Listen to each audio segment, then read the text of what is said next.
Okay, so in this problem we're given a graph, and first thing you want to do always when you get a graph is look at the axes of the graphs. We're given a potential energy versus displacement graph. Energy versus displacement, not something that we've seen before.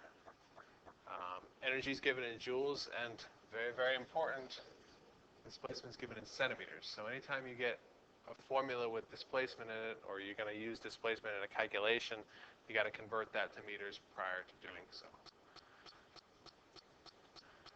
It tells us that the energy at any position is along that curve.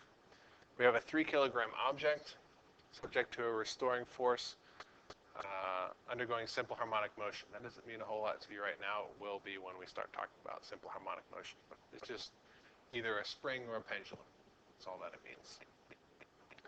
The potential energy of the object is given as a function of distance from the position. Graph shown. This particular object has a total energy of 0.4 joules. So the total energy is 0.4 joules. So really, that object is never ever going to use those pieces of the graph. They're hypothetical. If it had more energy, that's what would happen to the energy. But this object only has a total of 0.4 joules. What is the potential energy when the displacement is plus 4 centimeters? I'll just go to your graph, go to plus 4. There we are. How much energy?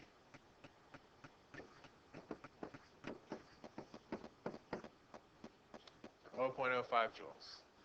It's just reading the graph. The furthest the object moves along the x-axis in the positive direction, well, we kind of talked about that already. It can only go as far as the energy allows it to. If it only has 0.4 joules of energy, it can only go to this point. In order to get anywhere beyond that, it actually has to have more energy. So what's that point? 10 centimeters. And then some justification about energy.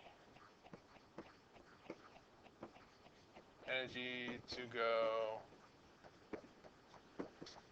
greater than 10 is greater than 0.4 joules. Something to that effect.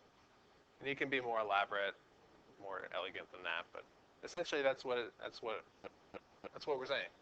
In order to get further than 10 centimeters away, it has to have more energy. It's like me pulling on a spring. In order to pull it to a distance of 10 centimeters, I applied some energy, or I used some energy. If I wanted to pull it further than that, I have to apply more force and therefore more energy, and do more work on it. Kinetic energy when its displacement is -7. So first thing, go find -7.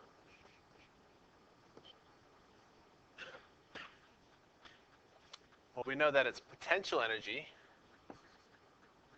at -7 is 0.2 joules. How do we get kinetic energy from that? Conservation of energy says that the total energy for anything without any outside forces is going to be the kinetic plus the potential.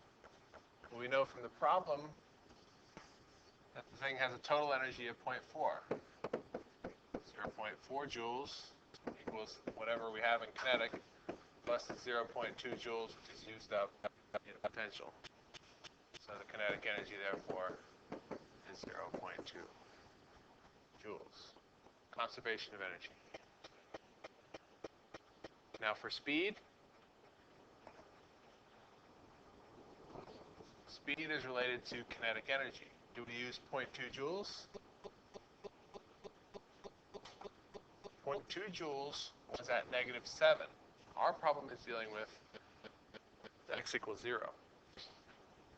So at x equals 0, how much kinetic energy do we have? All of the energy is kinetic energy. We have 0 potential energy at 0 position, so all of the energy must be in kinetic, 0.4 joules. Kinetic is 1/2 mv squared. 0.4 joules is 1/2 times the mass. 3 kilograms times velocity squared. Value for that velocity?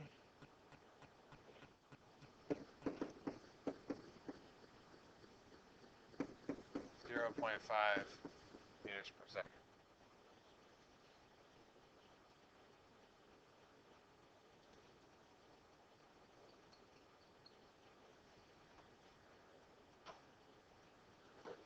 On the back side of it,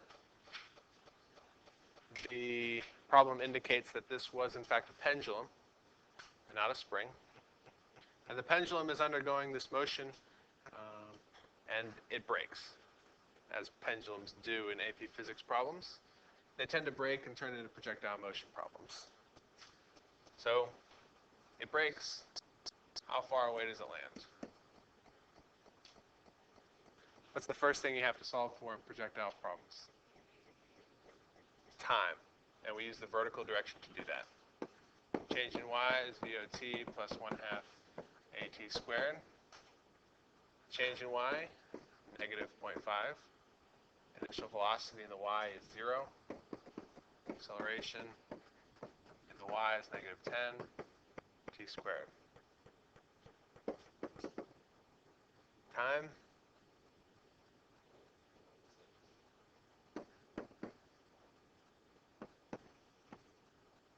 .316 seconds. How far does it go? That's the next question. Change in x equals VOT plus 1/2 AT squared. Initial velocity in the x, 0.516 from the earlier problem. Remember in part D here, we calculated the speed at x0, where the position was 0. This bottommost section is position 0. It does that for 316 seconds, and the acceleration is the x0. So the change in position is whatever that number is. 0.16 meters.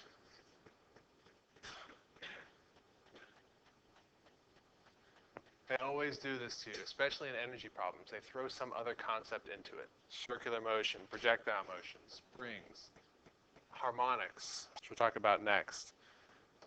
They always throw something in